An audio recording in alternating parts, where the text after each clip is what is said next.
They called her the computer woman. When Dr. Rebecca Stone was assigned to the CIA, field agents didn't take her seriously. Too bookish, too theoretical, it was unclear how effective she would be in real-world intelligence. Operations Director Martinez wanted to limit her to just data analysis. Stone quietly accepted, focusing on her screen. Until the asset extraction mission in Moscow became critical and Stone's field experience emerged. No one knew she had worked undercover in the Balkans for 5 years. Welcome to Stories of Honor. Before we begin this powerful story of hidden intelligence expertise, leadership under pressure, and life-saving analysis, tell me in the comments which city you're watching from today, and if you believe stories like this need to be told, hit that subscribe button and help us keep these stories alive. On the 5th floor of CIA Langley headquarters, on a cold November morning, 10 experienced agents sat in the Intelligence Analysis Division. Each had worked in field operations for years, participated in dangerous missions worldwide, and made life-and-death decisions. Standing before them was a 36-year-old, medium-height, quiet woman. Dr. Rebecca Stone looked extremely academic in her standard CIA analyst uniform of a dark suit. Her black hair was in a neat bun, light makeup on her face. As she placed the file in her hand on the table, she could feel the agents in the room sizing her up. "Good morning," said Rebecca, her voice calm but determined. "I'm Dr. Stone. From now on, I'll be working with you as Intelligence Analysis Coordinator." Silence. 10 agents looked at her, none seeming particularly impressed. Senior Agent Michael Carter, 45 years old with 20 years of field experience, was the first to speak. "Dr. Stone, which field operations have you participated in?" "My field experience is limited," Rebecca said diplomatically. "My expertise is in the areas of data analysis and intelligence assessment." Agent Sarah Martinez, 38 years old, Latin America specialist, winked at her friend Agent Tom Wilson. Both laughed slightly. "Is there a problem, Agent Martinez?" asked Rebecca politely. "No ma'am," said Martinez quickly. "Just company humor." Rebecca nodded. This wasn't the first time. She had been working at the CIA for 6 years and always saw the same reactions. Her physical appearance didn't match the typical field agent profile, causing colleagues to approach her with suspicion. "Let's move on to today's security briefing," said Rebecca, opening her laptop. "We've detected some unusual activities in our Eastern European network." Agent David Rodriguez, 34 years old, Balkans specialist, raised his hand. "Dr. Stone, how do you analyze this type of operational intelligence? Theoretical or based on practical experience?" "I use both approaches, Agent Rodriguez. I cross-reference data analysis with field reports." "But without real field experience," said Agent Wilson, "how much can you understand operational realities?" This question bothered Rebecca. The truth was much more complex. Before Rebecca's 6 years at the CIA, she had worked as an undercover agent in the Balkans for 5 years. But this information was classified and forbidden to share. "Experience can be gained in many ways," Rebecca said diplomatically. "Theoretical knowledge and practical application complement each other." Agent Carter rolled his eyes. Classic academic approach. Throughout the meeting, Rebecca presented intelligence analyses, threat assessments, and operational recommendations. Her knowledge was flawless, her presentation professional. But the agents didn't seem impressed by her. Most were making eye contact with each other instead of taking notes. "Tomorrow we have our final coordination meeting for the Belgrade operation," Rebecca said at the end of the meeting. "Everyone complete your report preparations." As the agents left the meeting room, their conversations reached Rebecca's ears. "What can this woman teach us? She's never worked in the field, just theoretical knowledge. I hope we don't have to make decisions in a critical situation." Rebecca quietly collected her materials. This had been going on for 6 years. Young, academic-looking agents were met with suspicion by field veterans. And Rebecca couldn't tell them the truth. Because the truth was a secret that had to be kept. She couldn't tell them that she had worked in the Balkans for 5 years under the identity Elena Petrov, gathered critical intelligence during the Serbian-Bosnian War, and survived the most dangerous situations. These operations were classified as never happened. The next day, the CIA Operations Center was bustling. There had been a security problem with a critical asset in Belgrade. Rebecca was monitoring real-time intelligence flow on her computer. Stone. Operations Director Paul Martinez called out. Conference room, emergency. Rebecca immediately grabbed her gear and ran to the conference room. Inside were Martinez and senior agents. Everyone's faces were tense. "What's the situation?" asked Rebecca.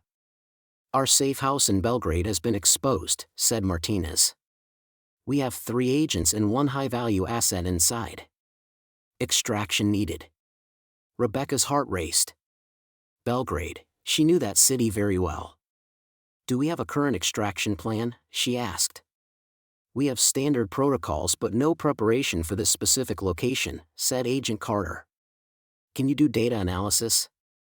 Rebecca hesitated.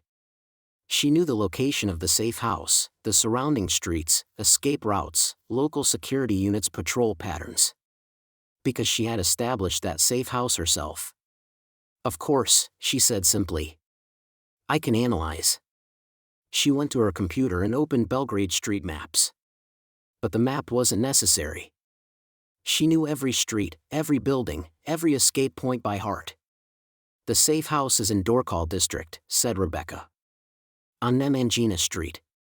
Surrounded by residential buildings, but there's an industrial area on the east side." "How do you know this information?" asked Agent Martinez suspiciously.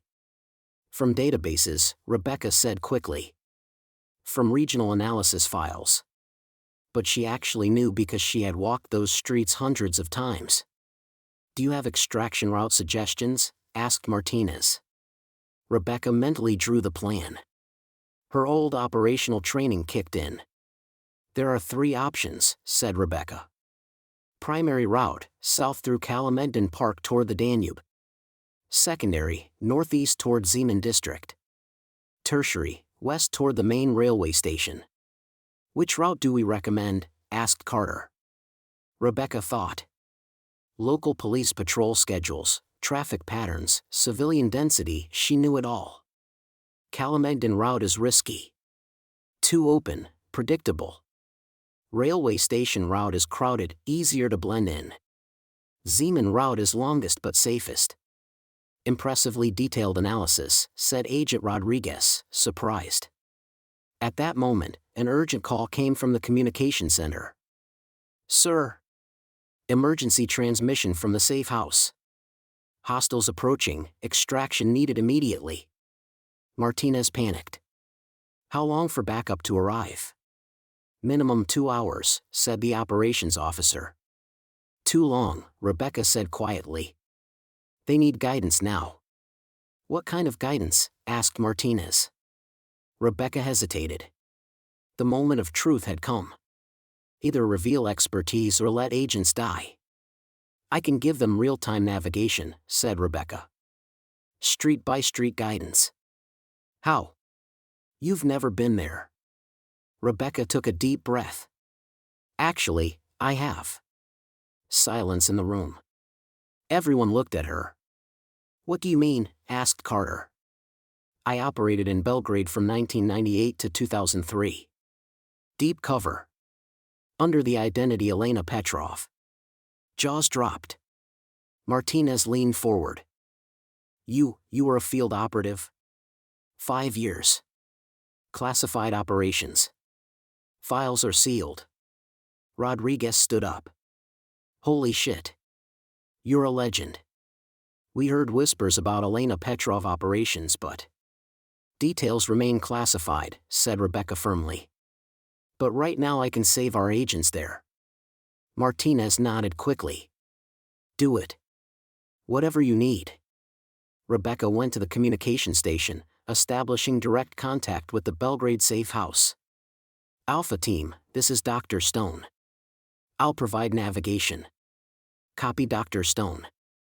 We're surrounded. 3 hostiles in front, unknown number in back."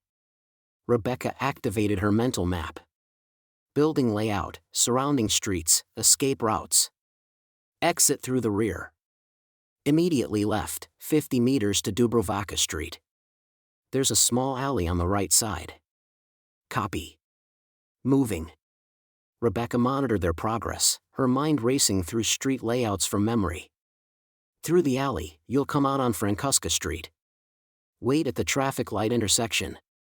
Use civilian cover. Roger. We see the intersection. Perfect. Now south 200 meters, then east toward the park entrance. Avoid the main pathway, use residential side streets. In the operations room, everyone watched in amazement. Rebecca was guiding agents through Belgrade streets with precision as if she were watching real-time satellite footage. Dr. Stone, came the voice from Belgrade, how do you know these streets so well?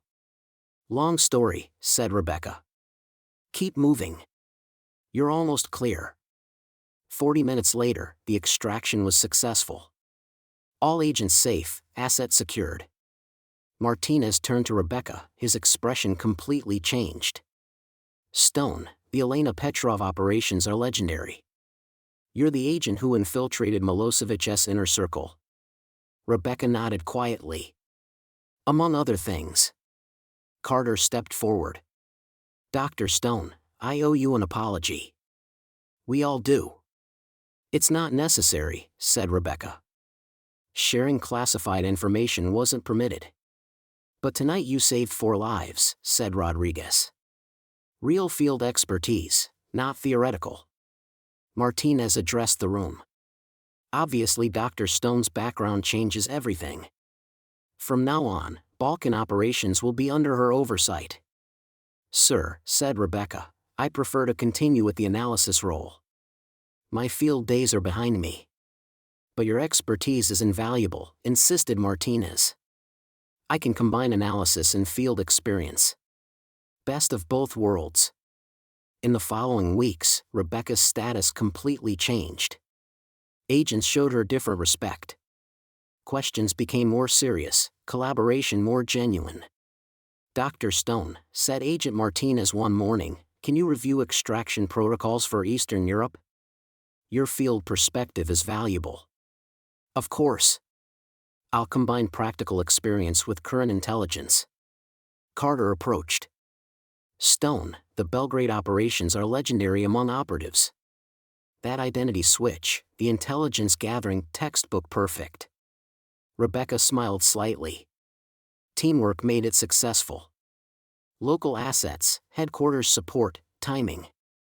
Modesty, said Rodriguez, grinning. Typical of real professionals. Months later, Rebecca's reputation spread throughout the CIA. They called her the analyst who lived in shadows. The perfect combination of theoretical knowledge and practical experience.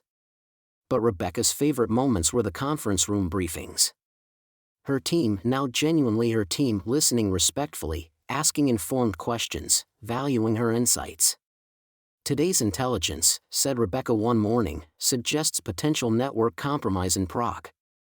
I'll analyze according to historical patterns. Agent Wilson raised his hand. Dr. Stone, can you share perspectives from your field experience? Valuable for pattern recognition. Certainly.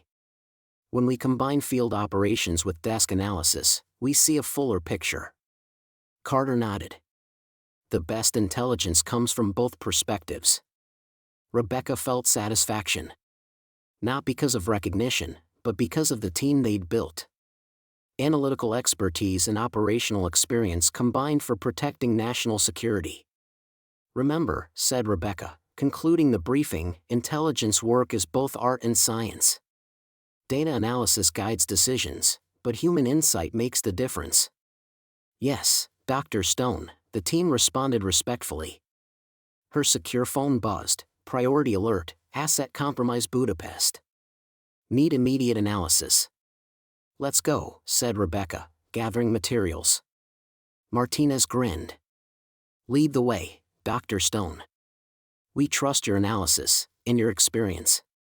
Rebecca smiled back. This was where she belonged, using both theoretical knowledge and practical experience to protect her country, leading a team that respected her mind and her courage. Have you ever had to prove your expertise before gaining respect? Did your hidden past experiences eventually become your greatest strength? Share in comments. If this story touched you, subscribe to Stories of Honor. We'll continue telling stories of extraordinary service. See you in next story. Until then, show persistence in challenges. Because leading heroes requires extraordinary people.